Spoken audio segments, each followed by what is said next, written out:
जन्मदिन की बधाई भाई। शुक्रिया आपका बहुत।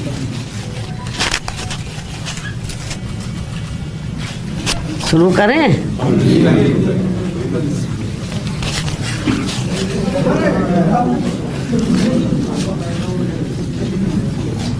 सबसे पहले आज मैं अपने जन्मदिन के मौके पर आप सभी मीडिया बंधुओं को वे आपके माध्यम से पूरे देशवासियों को तथा बीएसपी के सभी छोटे बड़े पदाधिकारियों, कार्यकर्ताओं एवं अपने शुभचिंतकों को भी नववर्ष सन 2024 की हार्दिक बधाई एवं शुभकामनाएं देती हूँ। साथ ही कुदरत से ये भी कामना करती हूँ कि ये नववर्ष सभी की ज़िंदगी में अपार तरक्की व खुशहाली लाए तथा आए दिन नई नई आ रही बीमारियों के प्रकोप से भी जरूर बचाए। वैसे मेरे जन्मदिन को लेकर आप लोग ये अवगत हैं कि नव वर्ष के पहले महीने में ही अर्थात आज के ही दिन दिनांक 15 जनवरी को पूरे देश भर में बीएसपी पार्टी व मूवमेंट से किसी न किसी रूप में जुड़े लोग मेरा जन्मदिन विशेषकर जन कल्याणकारी दिवस के रूप में ही मनाते हैं और वे इस वर्ष आज भी उसी मिशनरी भावना व सोच के तहत ही मेरा जन्मदिन मना रहे हैं। पूरे देश भर में मेरा जन्मदिन मना रहे हैं। उसके लिए मैं उन सभी लोगों का व अपने शुभ चिंतकों का भी हार्दिक दिल से आभार प्रकट करती हूँ। हालांकि इस मामले में मैं ये भी कहना चाहूँगी कि हमने यूपी में अपनी पार्टी के नेतृत्व में 4 बार रही सरकार के दौरान यहाँ सर्वजन हिताय व सर्वजन सुखाय के लिए और उसमें भी खासकर दलितों, आदिवासियों, अति पिछड़े वर्गों, मुस्लिम व अन्य धार्मिक अल्पसंख्यकों के साथ साथ गरीबों, मजदूरों, बेरोजगारों, छात्रों, युवाओं, महिलाओं, व्यापारियों, कर्मचारियों, किसानों व अन्य मेहनतकश लोगों के हित एवं कल्याण के लिए भी अनेकों अति महत्वपूर्ण जन कल्याणकारी योजनाएं शुरू की हैं, जिनके अब देश में दूसरी पार्टियों की सरकारें नकल करके व नाम एवं थोड़ा स्वरूप आदि बदलकर भुनाने में लगी हैं, किंतु उनकी जातिवादी, पूंजीवादी, संकीर्ण व सांप्रदायिक सोच होने की वजह से उनका इन्हें सही से पूरा लाभ नहीं मिल पा रहा है और अब तो इनको केंद्र व राज्यों की सरकारों द्वारा गरीबी, बेरोजगारी व महंगाई आदि से मुक्ति दिलाने की बजाय तथा रोटी रोजी व रोजगार के भी साधन उपलब्ध कराने की गारंटी देने की बजाय इन्हें फ्री में थोड़ा सा राशन आदि देकर अपना गुलाम व लाचार एवं मोहताज और बनाया हुआ है। जबकि हमने यहाँ यूपी में अपनी पार्टी के नेतृत्व में 4 बार रही सरकार के दौरान इन लोगों को वर्तमान सरकारों की तरह अपना गुलाम व लाचार एवं मोहताज न बनाकर, बल्कि इन्हें बड़ी तादाद में सरकारी एवं गैर सरकारी क्षेत्रों में रोटी रोजी एवं रोजगार आदि के साधन उपलब्ध करा के व इनकी गारंटी देकर काफ़ी हद तक इनको अपने पैरों पर खड़ा भी किया है। साथ ही इन्हें मान सम्मान व स्वाभिमान की जिंदगी बसर करने का भी काफ़ी मौका दिया है, जो वर्तमान में हमें कहीं पर भी होता हुआ नज़र नहीं आ रहा है। और अब पिछले कुछ वर्षों से केंद्र व राज्यों की भी सरकारों द्वारा अपनी इन सब कमियों पर पर्दा डालने के लिए जिस प्रकार से धर्म व संस्कृति की आड़ में राजनीति की जा रही है, तो उससे अपने देश का संविधान एवं लोकतंत्र मजबूत नहीं बल्कि कमजोरी होगा।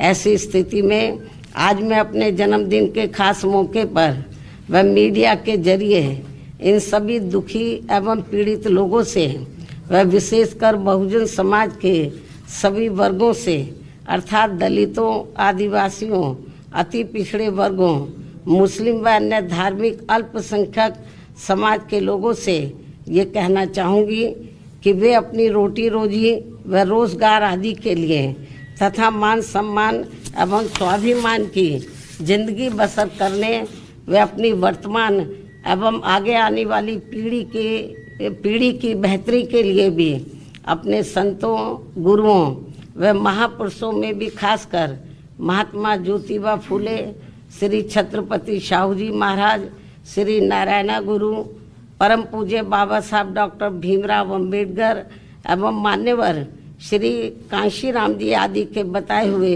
रास्तों पर चलकर अपनी एकमात्र हितैषी पार्टी बीएसपी को हर मामले में जरूर मजबूत बनाना है तथा जिनके हित व कल्याण के लिए मैंने अपनी पूरी जिंदगी भी समर्पित की है। साथ ही केंद्र व राज्यों की भी सत्ता खुद अपने हाथों में लेकर बाबा साहब डॉक्टर भीमराव अंबेडकर द्वारा निर्मित संविधान में दिए गए संवैधानिक कानूनी अधिकारों का भी सही से पूरा लाभ लें, तभी फिर वास्तव में इन वर्गों के लोग अपनी खुशहाल जिंदगी व्यतीत कर सकते हैं। और ये सब हमने उत्तर प्रदेश में अपनी सरकार के समय में काफ़ी कुछ करके भी दिखाया है, जबकि कांग्रेस, बीजेपी व इनकी सभी सहयोगी पार्टियां भी जिनकी सोच, सिद्धांत एवं कार्यशैली पूर्ण रूप से जातिवादी, पूंजीवादी, संकीर्ण, सांप्रदायिक व सामंतवादी भी है, ऐसी ये पार्टियां सत्ता में बने रहकर इनको कभी भी अपने पैरों पर खड़े होते हुए देखना नहीं चाहती हैं। ऐसे में फिर इन सभी विरोधी पार्टियों की सरकारों के चलते इनका सही से पूरा विकास व उत्थान आदि नहीं हो सकता है। इतना ही नहीं बल्कि देश में SC, ST व OBC वर्गों के लोगों को सरकारी नौकरियों एवं अन्य और क्षेत्रों में भी आरक्षण दिए जाने की संविधान में जो व्यवस्था की गई है, तो उनका भी अब इन विरोधी पार्टियों की रही सरकारों में इन्हें पूरा लाभ नहीं मिल पा रहा है तथा अन्य और मामलों में भी इनकी लगभग यही खराब व दयनीय स्थिति बनी हुई है। इसलिए इन सब बातों को ध्यान में रखकर देश में गरीबों, मजदूरों, बेरोजगारों तथा बहुजन समाज के सभी वर्गों के लोगों को बीएसपी से जुड़ना तथा इन्हें फिर सत्ता तक पहुंचना बहुत ज़रूरी है।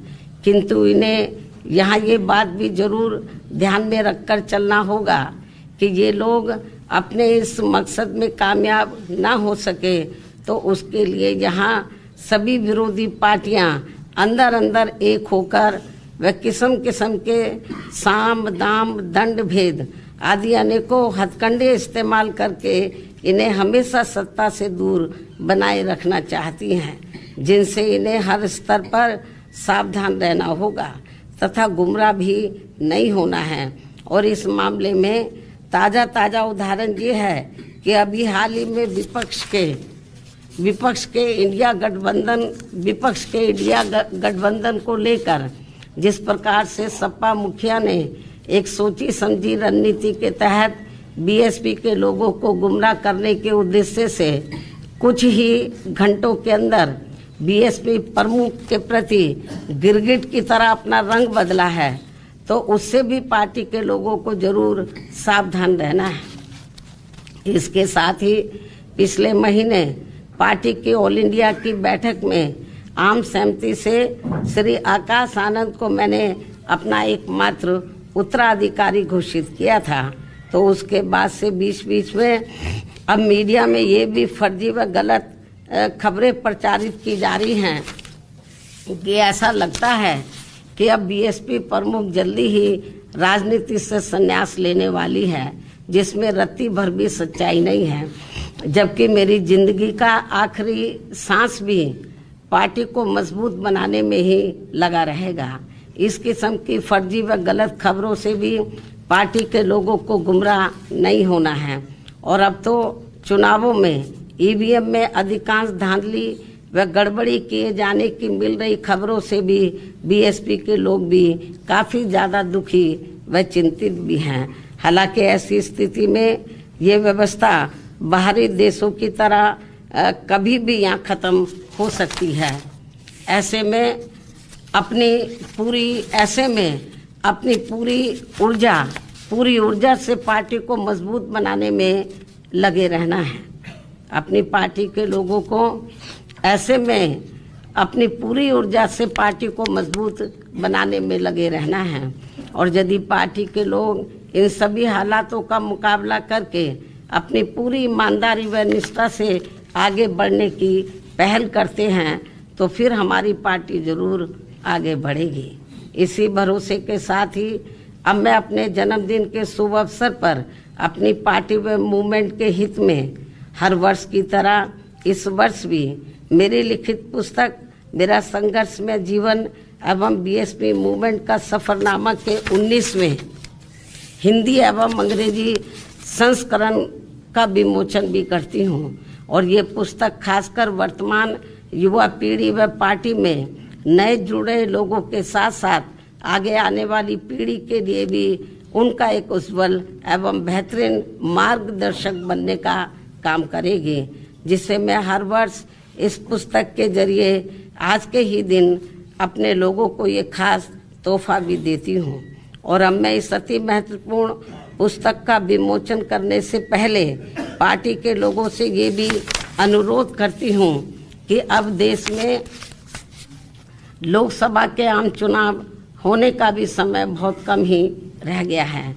और यदि इस चुनाव में पार्टी के लोग मेरे दिशा निर्देशों के मुताबिक चलकर व रात दिन कड़ी मेहनत करके अपनी पार्टी का बेहतर रिजल्ट ले आते हैं, तो फिर यही इनका इस वर्ष मेरे जन्मदिन का खास तोहफा भी होगा। वैसे मुझे पूरी उम्मीद है कि पार्टी के सभी लोग अपने तन मन धन की पूरी ऊर्जा, शक्ति, एकजुटता तथा आपसी भाईचारे के साथ मिलकर लोकसभा का ये आम चुनाव पूरी दमदारी के साथ ही लड़ेंगे और केंद्र की सत्ता में अपनी प्रभावी भागीदारी भी सुनिश्चित करेंगे। इसके साथ ही इस चुनाव को लेकर जहां मैं ये बात भी फिर से स्पष्ट कर देना चाहती हूं कि हमारी पार्टी देश में जल्दी ही घोषित होने वाले लोकसभा के ये आम चुनाव यहाँ गरीबों एवं उपेक्षित वर्गों में से विशेषकर दलितों, आदिवासियों, अति पिछड़े वर्गों, मुस्लिम व अन्य धार्मिक अल्पसंख्यक समाज के लोगों के बलबूते पर ही पूरी तैयारी व दमदारी के साथ अकेले ही लड़ेगी। और इन्हीं के बलबूते पर ही हमने सन 2007 में यहाँ आबादी के हिसाब से देश के सबसे बड़े प्रदेश उत्तर प्रदेश में अकेले ही चुनाव लड़कर फिर अपनी पार्टी की पूर्ण बहुमत की सरकार भी बनाई थी। इसलिए अपने इस अनुभव को भी खास ध्यान में रखकर हमारी पार्टी लोकसभा के ये आम चुनाव अकेले ही लड़ेगी तथा देश की जातिवादी, पूंजीवादी, संकीर्ण व सांप्रदायिक सोच रखने वाली सभी विरोधी पार्टियों से अपनी दूरी बना के रखेगी। अर्थात हमारी पार्टी यहाँ किसी भी गठबंधन व पार्टी के साथ मिलकर ये चुनाव नहीं लड़ेगी। इसके साथ ही यदि ये चुनाव सन 2007 में यूपी विधानसभा के हुए आम चुनाव की तरह फ्री एंड फेयर होता है, जिसमें उस समय ईवीएम में कोई भी धांधली व गड़बड़ी आदि नहीं की गई थी, तो फिर इस बार हमारी पार्टी लोकसभा के आम चुनाव अकेले ही लड़कर अपना बेहतर रिजल्ट जरूर लाएगी। यहाँ मैं ये भी कहना चाहूँगी कि हमारी पार्टी गठबंधन न करके अकेले ही चुनाव इसलिए लड़ती है क्योंकि इस पार्टी का सर्वोच्च नेतृत्व एक दलित के हाथ में है, जिनके प्रति अधिकांश पार्टियों की जातिवादी मानसिकता अभी तक भी नहीं बदली है। यही मुख्य वजह है कि गठबंधन करके चुनाव लड़ने में बीएसपी का वोट तो गठबंधन से जुड़ी पार्टी को पूरा चला जाता है, लेकिन उनका अपना बेस वोट व विशेषकर अपर कास्ट समाज का वोट बीएसपी को ट्रांसफर नहीं हो पाता है। और इसके कुछ खास उदाहरण ये हैं कि यहाँ यूपी में सन 1993 में हुए विधानसभा के आम चुनाव सपा से गठबंधन करके लड़ने से बीएसपी की केवल 67 सीटें ही जीत कर आई थी, जबकि सपा को इसका ज़्यादा लाभ पहुंचा था। उसके बाद सन 1996 में बीएसपी ने यूपी में हुए विधानसभा का आम चुनाव कांग्रेस पार्टी से गठबंधन करके लड़ा था, जिसमें पार्टी की केवल 67 सीटें ही जीत कर आई थी और इस चुनाव में भी कांग्रेस पार्टी को ही ज़्यादा फायदा हुआ था। तो तब फिर बीएसपी ने यहाँ सन 2002 में विधानसभा के हुए आम चुनाव अकेले ही लड़ा था, जिसमें पार्टी की पहली बार यहाँ 67 से बढ़कर लगभग 100 सीटें जीत कर आई थी, जिसमें 2 हमारे विधायक सिंबल ना मिलने की वजह से समय से इंडिपेंडेंट जीत कर आए थे।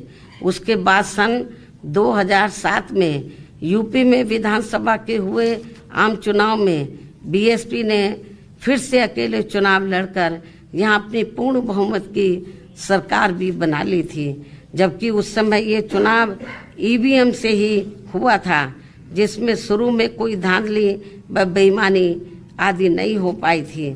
साथ ही यहाँ लोकसभा आम चुनाव में व देश के अन्य राज्यों में भी अकेले चुनाव लड़कर खासकर वोट प्रतिशत के हिसाब से पार्टी की काफ़ी अच्छी स्थिति रही है, लेकिन पिछले कुछ वर्षों से अब हर चुनाव में ईवीएम में काफ़ी धांधली व बेईमानी आदि हो रही है। ऐसी ये आम धारणा है, जिसकी खास वजह से अब हमारी पार्टी को भी यूपी सहित पूरे देश में काफ़ी कुछ नुकसान हो रहा है, जबकि इसके बावजूद भी हमारी पार्टी ये सोचकर देश में सभी चुनाव पूरी तैयारी व दमदारी के साथ लड़ती है कि पता नहीं कब ईवीएम में धांधली व बेईमानी आदि करने वालों का सिस्टम फेल हो जाए, तो तब फिर संबंधित चुनाव में सही रिजल्ट आ सकता है।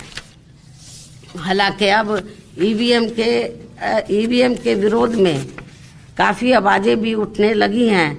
ऐसे में ये सिस्टम कभी भी ख़त्म हो सकता है या फिर इसमें कुछ परिवर्तन भी किए जा सकते हैं। इसलिए हमें पार्टी के जनाधार को बढ़ाते रहना बहुत ज़रूरी है। हमारी पार्टी के लोगों को अपनी पार्टी के जनाधार को बढ़ाते रहना बहुत ज़रूरी है। साथ ही गठबंधन को लेकर खासकर मैं गठबंधन के बारे में बताना चाहती हूँ। साथ ही गठबंधन को लेकर पार्टी का ये भी मानना है कि इस मामले में अभी तक का अधिकांश अनुभव यही रहा है कि गठबंधन करके चुनाव लड़ने से हमारी पार्टी को फायदा कम वह नुकसान ज़्यादा होता है तथा इससे पार्टी का वोट प्रतिशत भी कम हो जाता है और फिर बीएसपी से गठबंधन करने वाली पार्टी को पूरा फायदा पहुंच जाता है। यही मुख्य वजह है कि देश में अधिकांश पार्टियां बीएसपी से गठबंधन करके चुनाव लड़ना चाहती हैं, जबकि हमें बीएसपी के हित को भी देखना बहुत ज़रूरी है, जिसे मद्देनजर रखते हुए अब बीएसपी के लिए पार्टी व मूवमेंट के हित में अकेले ही चुनाव लड़ना ज़्यादा बेहतर होगा।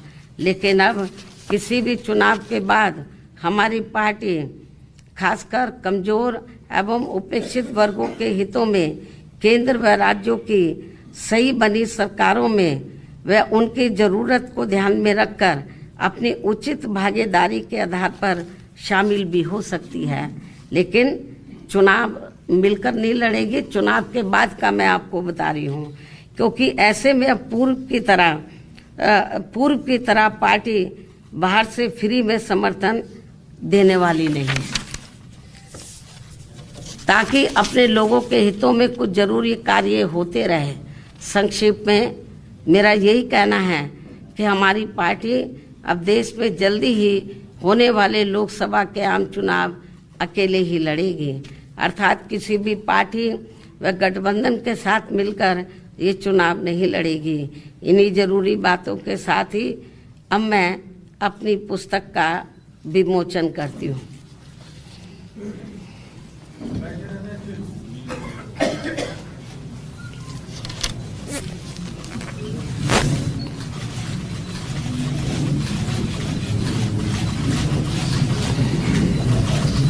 मायावती जी देश के तत्कालीन प्रधानमंत्री, पहले ये काम तो हो जाने दो।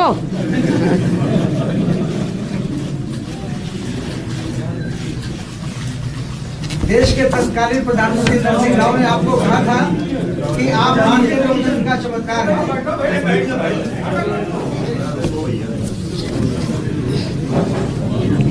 आपको किताब से नफरत है क्या? दोनों आप पकड़ लीजिए।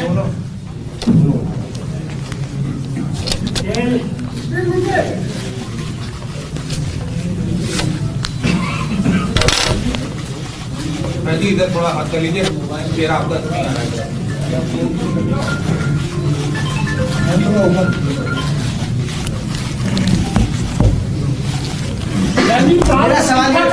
अरे मेरी बात तो खत्म कर लें दो पहले। और अब मैं अंत में मीडिया बंधुओं से मेरे जन्मदिन का केक आदि लेने का आग्रह करते हुए अपनी बात यहीं समाप्त करती हूँ।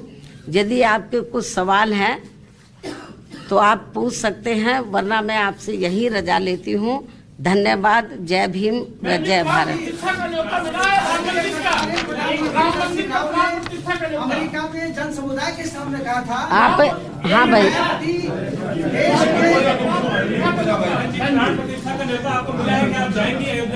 आप एक ही सवाल पूछ लो पहले। आप दोनों तय कर लो कि पहले मैं आपका जवाब दूं या आपका दूं। प्रधानमंत्री नरसिंह राव ने अमेरिका में भारतीय समुदाय के सामने कहा था कि मायावती देश के लोकतंत्र का चमत्कार है, और देश ने उस समय स्वीकार किया था कि मायावती देश की प्रधानमंत्री पद की दावेदार बन चुकी है। आज आपका दावा क्या है? उनकी सोच का मैं स्वागत करती हूँ। आपने ये सवाल पूछा कि आपको राम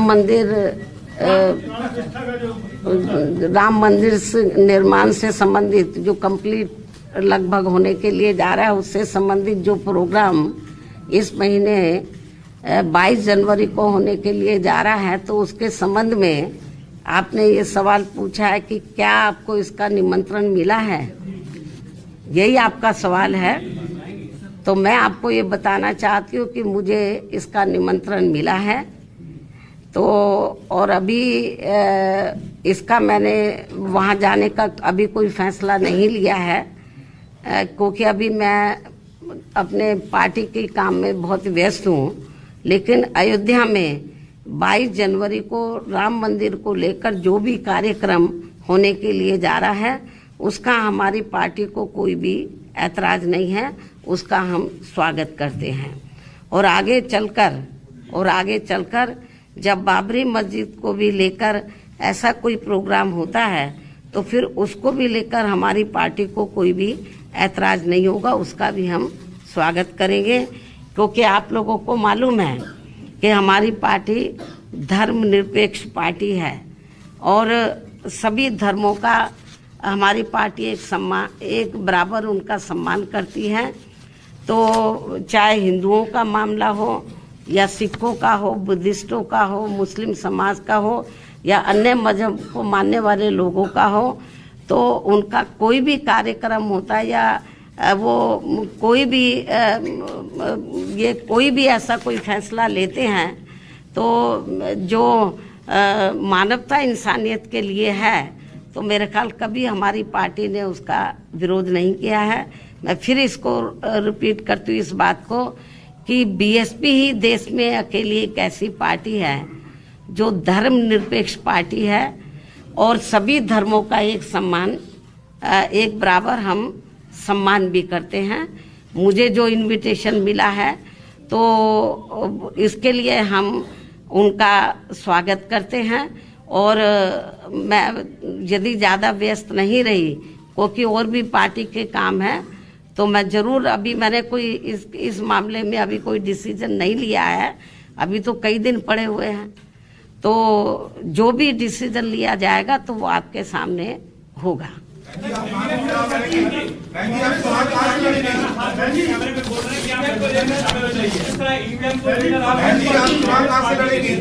हाथ जोड़ के बोल रहे हैं कि आप गठबंधन में शामिल हो जाइए, क्या कांग्रेस पार्टी ने आपको औपचारिक कुछ मतलब दिया है कि आप शामिल होइए प्लीज?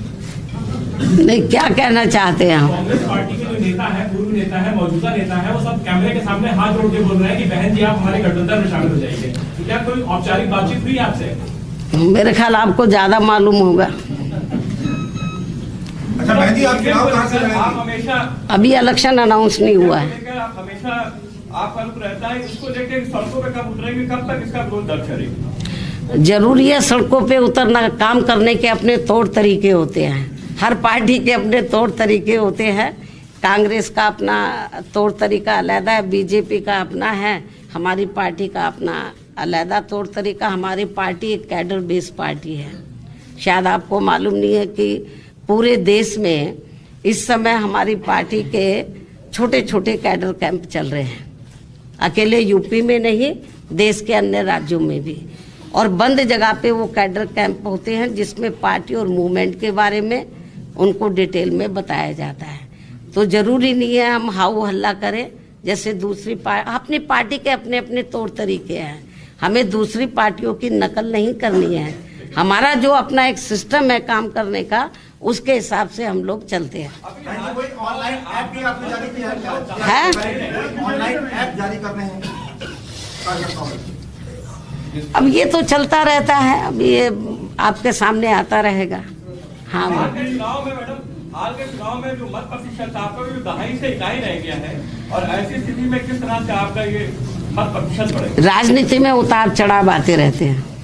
एक सवाल बहन जी और करना चाह रहा था कि ये कहा जा रहा है कि अगर गठबंधन बसपा नहीं करती है तो सारा फायदा जो है भाजपा को पहुंचेगा। अब कौन क्या सोच रहा है ये तो आप उन्हीं से पूछे, लेकिन मुझे तो ऐसा लगता है कि ये लोग जितना कांग्रेस बीजेपी वाले ये लोग चुनाव लड़ेंगे मजबूती से, तो आपको मालूम है कि इनका अपर कास्ट का वोट हमको मिलने वाला तो है नहीं, इनका बढ़ जाएगा, बीएसपी को फायदा भी हो सकता है।